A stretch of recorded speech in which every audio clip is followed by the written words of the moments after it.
ဒီငလျင်ဖြစ်နေတဲ့နေရာတွေကိုစစ်ဘေးရှောင်တွေထပ်ပြီးတော့မှဘုံကျဲတာတွေစစ်ဘေးရှောင်တွေထပ်ပြီးတိုက်ခိုက်နေတာတွေဟာရက်တန်းကရက်တဲ့နေပြီအဲ့တော့ဒီမင်းအောင်လိုင်းကြီးကိုဒီလိုပဲပြစ်ထားမှာလားဟုတ်လားပြီးတော့ငလျင်မှာလှူတဲ့အခါမှာမြေပြင်မှာရှိတဲ့အဖွဲ့အစည်းကိုဓာတ်ရိုက်လှူဖို့အမတို့တတိကပြောရတယ်ဘာကြောင့်လဲဆိုတော့အခုကွာမှန်တမ်းပြောရင်ကြည့်ရစိတ်မချမ်းသာဘူးတိလားမြန်မာနိုင်ငံမှာရှိတဲ့ဘန်တော်တော်များများအဖွဲ့အစည်းတော်တော်များများကဒီစကားစနဲ့အဆင်ပြေအောင်လို့မြန်မာဘန်းလှအောင်လို့ပဲပတ်စံတွေဓာတ်ရိုက်လှူနေတယ်အမတော့တဲ့ပဲပြောတယ်အမမုန်းကျင်တယ်မုန်းမကြိုက်ဘူးအမလေးလုံးက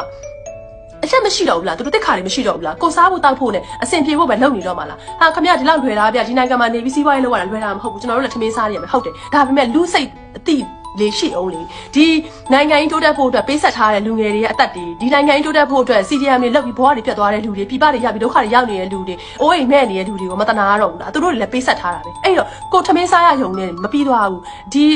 နောက်လာမဲ့ generation တွေအတွက်သူတို့ရဲ့နေဖို့ထိုင်ဖို့သူတို့ရဲ့တစ်ခါတွေအတွက်ကိုအမားတို့ကတချို့အရာတွေကိုဒီစကား